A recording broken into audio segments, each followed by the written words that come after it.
Selamat siang Tribun, Assalamualaikum warahmatullahi wabarakatuh, salam sejahtera, Om Swastiastu. Ngobrol Parlemen kembali menyapa Anda semua.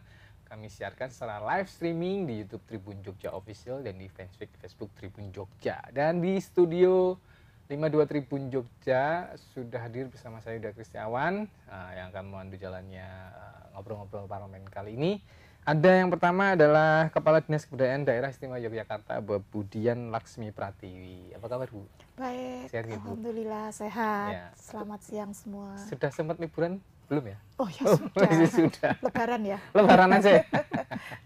Oke, dan selanjutnya ada Mas Raden Stefanus Christian Handoko. Ini kalau saya sebut lengkapnya itu beliau itu sudah doktor. Ya. Dr. Raden Stefanus Christian Handoko, Sarjana Komunikasi, Magister Manajemen. Bener ya, Mas? Ya, komplit. Komplit ya, anggota Komisi D DPRD Daerah Istimewa Yogyakarta. Sugeng rawuh Mas Stefanus.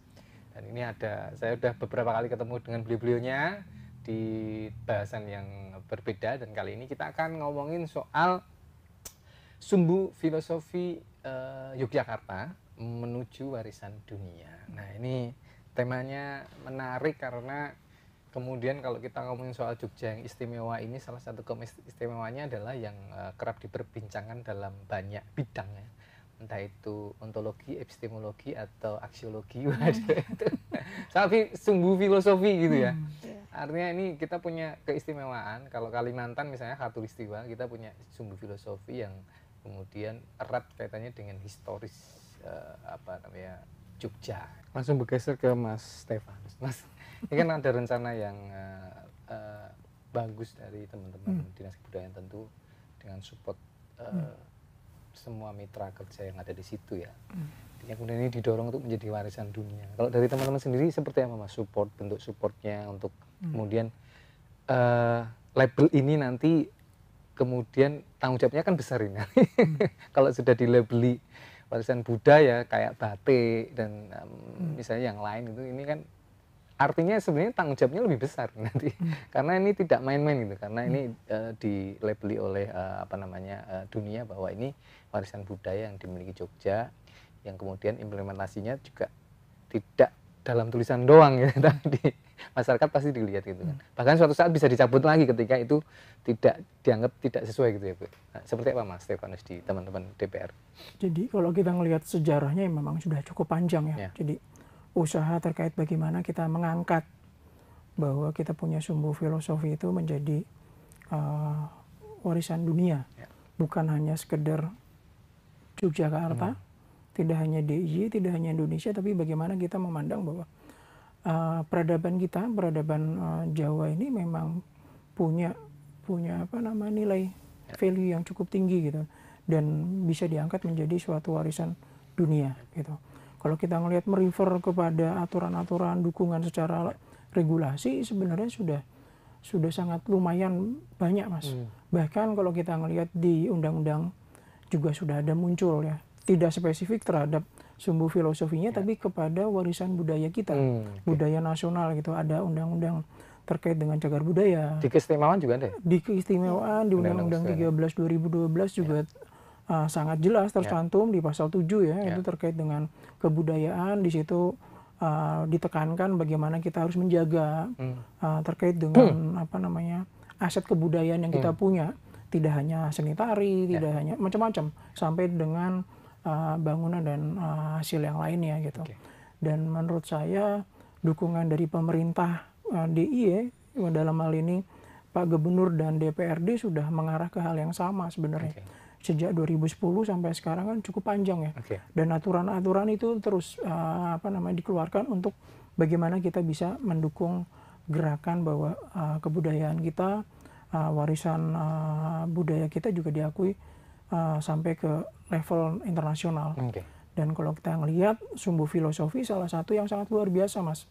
Jadi 1756 ya, 1756 pendirian Yogyakarta, setelah ada perjanjian 1755 Giyanti, bahwa tata kota daerah istimewa Yogyakarta itu memang sangat luar biasa dipikirkan dengan seksama gitu.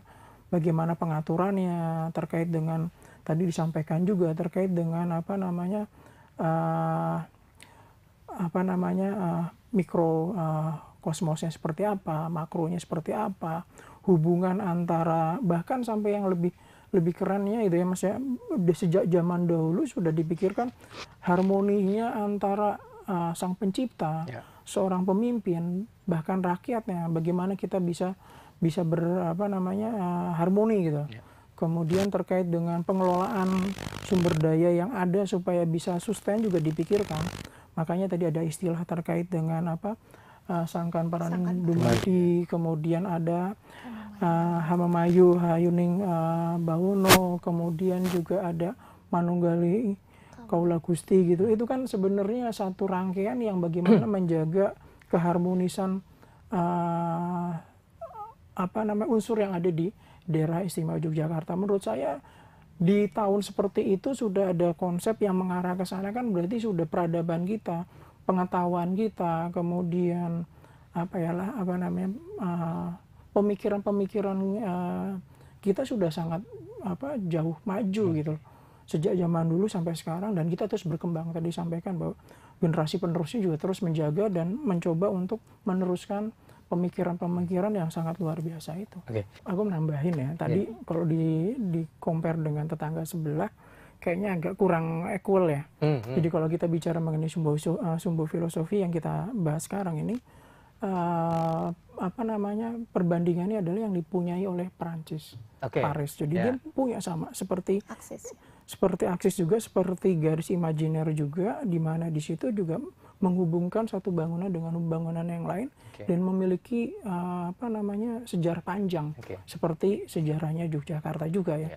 Dan di masing-masing wilayah itu punya nilai value yang cukup baik untuk diangkat menjadi tadi dukungan terhadap masyarakat untuk wisata, untuk ekonomi dan lain-lain. Dan menurut saya kalau sekarang ini kan semua orang ketika bicara Jogja, Malioboro. Bayangkan kalau kita tarik itu makin panjang dan ekonomi kanan kirinya di wilayah garis imajiner itu ditumbuh kembangkan, dibuatkan menjadi tanda kutip ya, menjadi destinasi juga, bahwa kita punya wilayah yang lebih panjang daripada wilayah jalur jalan Malioboro. Itu sebenarnya efeknya akan lebih ekonomis lagi dibandingkan kondisi sekarang. Gitu. Kalau kita compare dengan Paris yang cukup panjang juga, di mana di setiap titik-titiknya juga itu dikelola dengan sangat baik, menjadi tempat destinasi yang cukup baik juga untuk wisatawan. Arahnya saya misalkan ke depan ya, misalkan sumbu filosofi itu naik menjadi warisan dunia, ya memang harus dikelola dengan lebih profesional lah, lebih profesional, kemudian tanpa menjauhi nilai yang aslinya ya. Bukan berarti profesional dengan gaya modern kemudian lain-lain, tidak seperti itu, tapi bagaimana mengelola, tetap melibatkan semua pihak untuk bisa mendapatkan benefit yang terutama masyarakat ya, terutama masyarakat yang sudah cokol di situ puluhan tahun ya harus dipikirkan juga, karena kalau kita ngelihat dari selatan sampai ke utara itu kan jaraknya cukup panjang. Tapi kalau itu dikelola dengan baik, kemudian itu didorong untuk bisa mendorong perekonomian buat masyarakat, ya mudah-mudahan ekonomi juga semakin meningkat, karena kita dikenal sebagai kota budaya dan kota wisata. Kenapa enggak ini sumbu filosofi ini diangkat benar-benar dikelola dengan baik, supaya ya bisa dinikmati oleh semua pihak, tidak hanya sekedar dalam dokumen. Dokumen kita punya warisan budaya yang diakui internasional dalam bentuk budaya, tidak seperti itu. Nah Mas, kalau Mas Stefanus, kalau Bu Dian tadi nyebut ini banyak kepentingan di situ ya Mas ya. Artinya, nah ini kan butuh teman-teman mitra ya Bu ya, di teman-teman dewan itu Mas. Nah apa sih yang paling urgent yang kemudian supaya tantangan tadi ya, banyak kepentingan, terutama kalau melewati kita ngomongin Jalan Malioboro itu. Sosialisasi Mas, jadi sosialisasi terkait dengan manfaat bahwa sumbu filosofi ketika dinaikkan menjadi warisan budaya dunia, efeknya kan banyak Mas. Jadi orang makin penasaran. Sebenarnya ada apa sih dengan sumbu filosofi itu? Nah, berarti artinya apa? Akan ada banyak kunjungan. Ketika ada banyak kunjungan, efeknya apa? Ekonomi. Ya itu kan multiple effect ya. Jadi macam-macam. Dan informasi itu juga harus disampaikan ke masyarakat secara luas. Nggak sekedar kita hanya mengelola agar benda-benda, agar bangunan tetap lestari, tapi kita bicara bahwa setelah itu lestari, efeknya itu apa? Ya. Efeknya akan mengundang masyarakat untuk hadir. Tadi dicontohkan Singapura hanya ada satu patung Ya. saja bisa menghadirkan. Kalau kita tata dari apa panggung Krapia sampai dengan Tugu itu pasti banyak sekali Betul. objek yang bisa diolah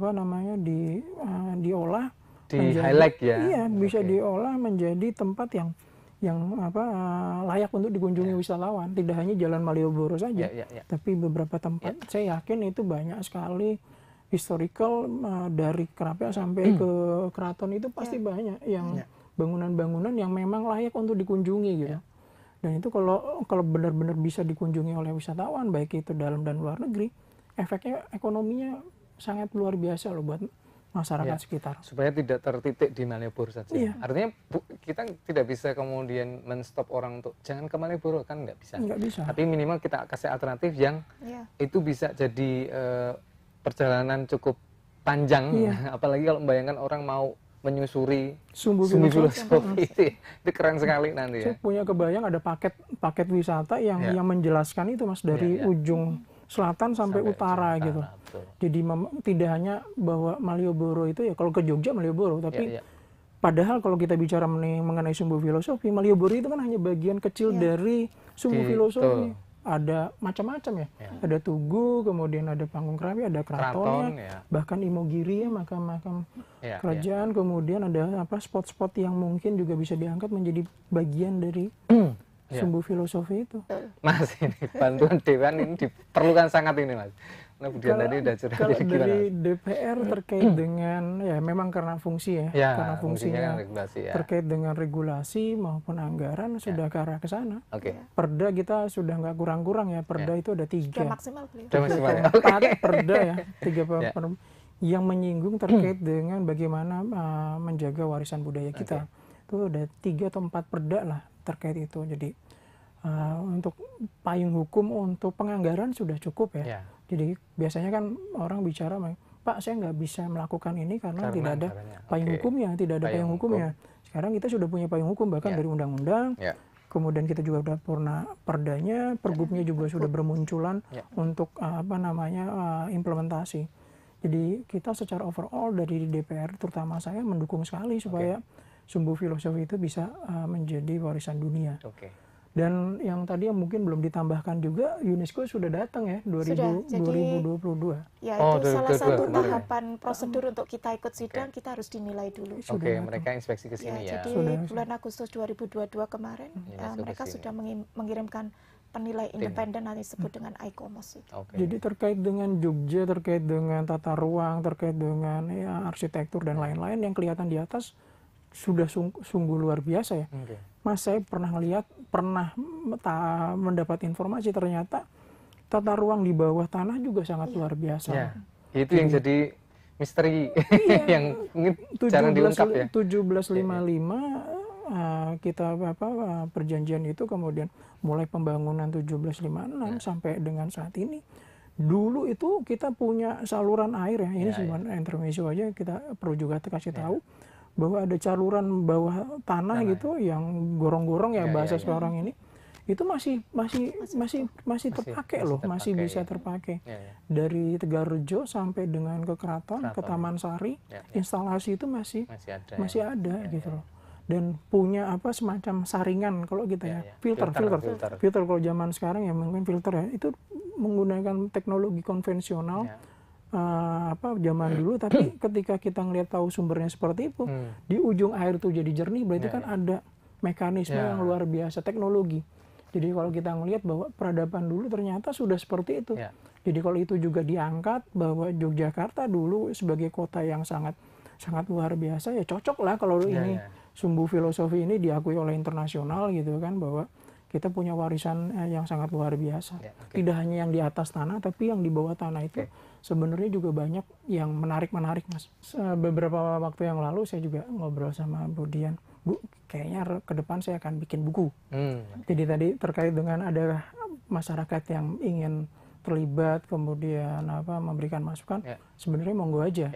Saya secara pribadi membuka lebar, dan saya tahu DPRD juga membuka ruang terbuka lebar juga untuk masyarakat memberikan masukan.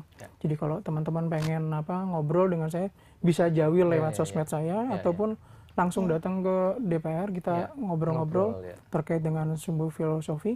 Dan saya memandang tidak hanya terkait dengan subjeknya itu aja, Mas, objek itu, tapi bagaimana sumbu filosofi itu dipandang oleh generasi milenial, generasi selanjutnya. Supaya apa? Supaya tidak terpotong generasinya.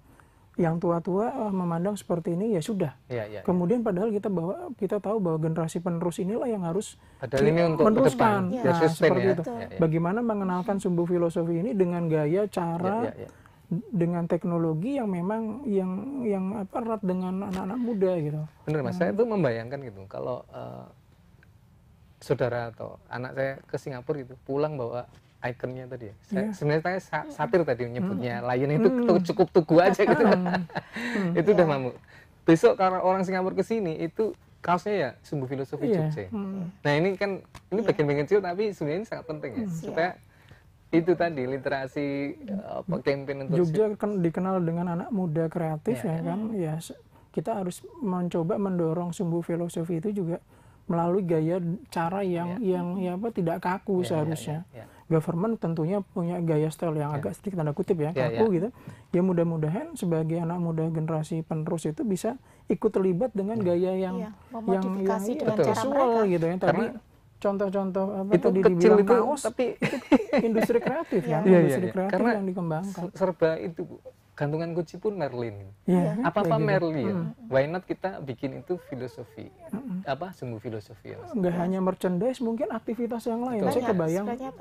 Saya kebayang kalau misalkan tadi di Paris ada Tour de France.